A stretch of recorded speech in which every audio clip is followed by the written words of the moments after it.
Good morning, everyone, and welcome to the Ankerstar Wealth Market Update. I'm your host, Allison Ankerstar, and today we'll be talking about Social Security and the potential change in the retirement age, Elon Musk's purchase of Twitter stock, and Jamie Dimon's take on Russian sanctions. But before we begin, as a reminder, this is a financial education presentation and should not be construed as personal financial advice. Full disclaimer information is available at ankerstarwealth.com. Good morning, Steve. Social Security funding is only projected to last through 2034. What changes do you expect as we approach that date? Thanks for that intro, Allison. And before I get started, just want to remind everyone in the background there, April, the Investment Advisory Board meeting is this week, Wednesday, 7:30. Should last an hour. Zoom link will go out today, and then a reminder will go out Wednesday as well. But Allison, your question about what's going to happen to Social Security, I hear that pretty much every day, sometimes multiple times a day, as far as the benefits are projected to run out in 2034. Well, that used to be a long time from now. And it's actually, as you've seen, days drag by, but weeks fly by kind of thing in life. And yeah, it's only 12 years away, right? So then something needs to be done. I think now's the time. We're relooking the Secure Act. Secure Act 2.0 has already passed the House. I think it flies through the Senate and signed into law. The retirement age for required minimum distributions is going to go out to 75. I'm pretty sure that's going to happen. And there's a multitude of other stuff that we covered last week. But when you look at Social Security specifically, what's going to happen? This is your money that goes in, and then it's managed by the government and given back to you in retirement. So obviously, any changes to the program is a cut in benefits. And of course, there's all kinds of lobbying groups that are involved in this. It's the political third rail, if you will, i.e. nobody can touch it. So without fear of political death. But when you really look at some of the history here, one thing I didn't realize until I read this article is that the last time, I work with this every day, but the last time the retirement age was adjusted was during Reagan. It was 1983, which is kind of crazy. And those changes took the retirement age from 65 and slid it out to 67 over the course of 40 years. It's still being phased in. So when you think, okay, 40-year phase in, yeah, that's what we're going to see. There's several things that can be done. They could increase the amount that is taxed. I think that's kind of a no-brainer. I think that will happen. I think the retirement age could be slid further out to the right, where instead of 67 being the full retirement age, it can go out to 68 or 69.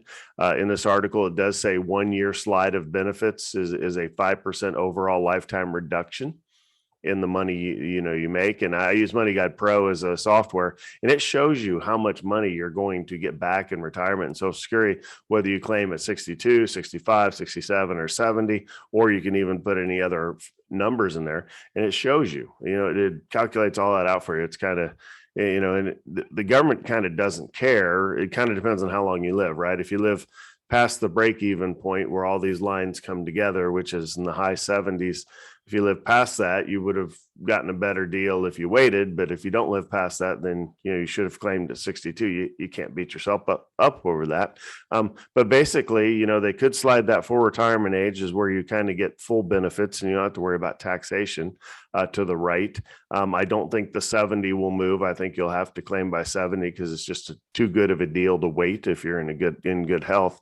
But starting to be able to file at 62 might slide, and kind of kick that can down the road for the government to where it might go out to a 63, 64, somewhere in there. Here's that line. Even the bump from age 66 to 65 represented a 5% benefit cut. And there's another one down here that talks about average people are shooting for retirement in the 60s. So again, you won't be able to claim right away.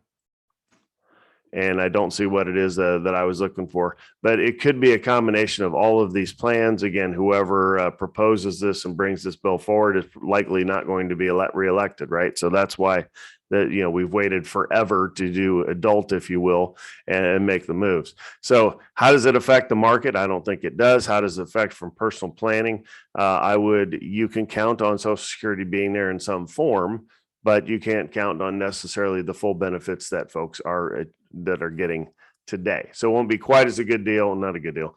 It'll be less of a bad deal. No, it's not the right words either. It'll change and your benefits will likely be slightly reduced, but it's going to be phased in. Oh, I know what I was looking for. They said if you're 60 and older, it's not going to affect you. That may even be like 50 and older. We'll see. But anyhow, like the government tends to do, we pass on our problems to the younger generation and let them, unfortunately, figure it out themselves. Next, Elon Musk just purchased a 9% stake in Twitter. Is ticker TWTR a buy, sell, or hold? Well, this is a huge headline, right? And I've not been a fan of Twitter as far as an investment. There are ads on there. I don't even see them. I'm not on. I'm on it every day, passively. I don't really get into the fray myself unless I'm just liking something. Not quite that swift on my feet, if you will, to be able to participate in the knife fight that can be Twitter sometimes. But yeah, I'm interested. There's certain people I follow, and Elon Musk is one of them. That's how I knew about this. As I woke up this morning, laying in bed, kind of refreshing, check out CNBC.com, hit Twitter, and the Twitter favorites are on there, right? And of course, Elon Musk is one of them. So you can see the headline here is Twitter shares soar more than 20% as he takes a 9% stake. Again, this already happened and now it was just released.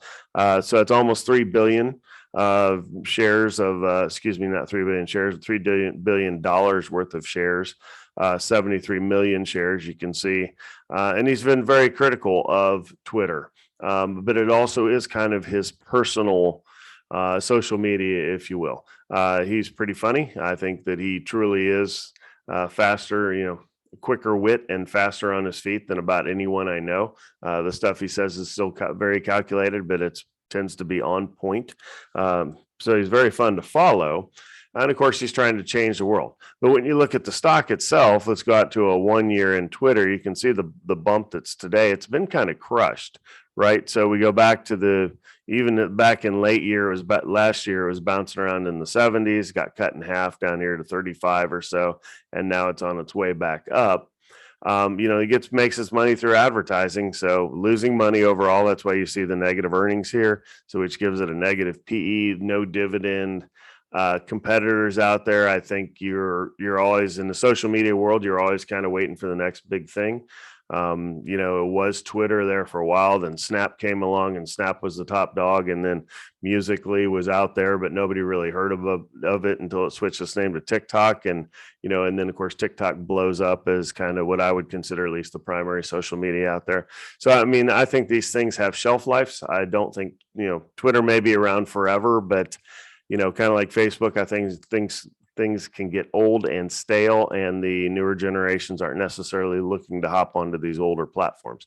So overall, if you have some Twitter, you can hold it, I guess. It probably does go higher from here, but it's not something that I would consider buying for a portfolio in hopes that it's got, year over year return.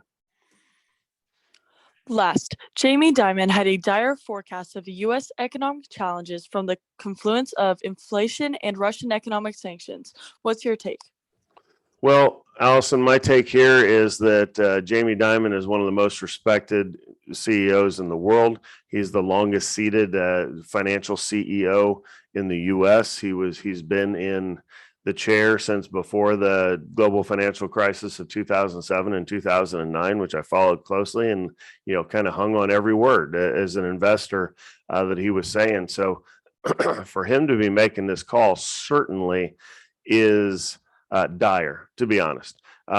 He knows the inner workings of the interrelationship of, world finance more than anybody that I know out there. I would listen to him over anybody else. So when he says that, these factors are coming in, you have influence, you have the inflation, we have the sanctions, which are going to lead to humanitarian crisis, and then also rebounding from the COVID pandemic, whether we're rebounding or not.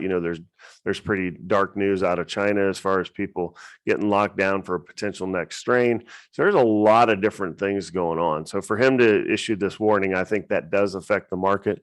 The market was well into the green for the futures this this morning, and now it's kind of even going into the open. So a lot of really things that need to be looked at here. Is it the end of the world?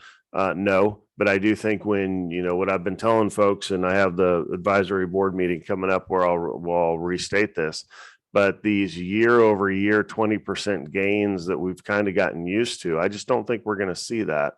And if you're going to see it, you're only going to see it really in technology. You're not going to see it in the overall market. When you look at JPM stock, again, he's the chairman. So again, this is JP Morgan Chase. 1 year chart here was up at 170, dropped down to 130 at 135 now. I like the stock. I think it's going to benefit from the rising interest rates. Low PE, almost a 3% dividend. When you look at the horse and jockey scenario, I think the horse, which is the company, is amazing, and the jockey is the best in the business as far as Jamie Dimon. So I really think it's a good place to put some cash. I don't think it's necessarily going to scream higher anytime soon, but I certainly think you're protected from the downside, even despite his dire warning this morning. So that's my take on what Jamie Dimon had to say. Thank you, everyone, for your questions. Please submit your questions as a comment through social media or directly to our email at vipservices@ankerstarwealth.com. And don't forget to like and subscribe to get daily updates. That's all we have for today's show. I'm Allison Ankerstar, and we'll see you back here tomorrow.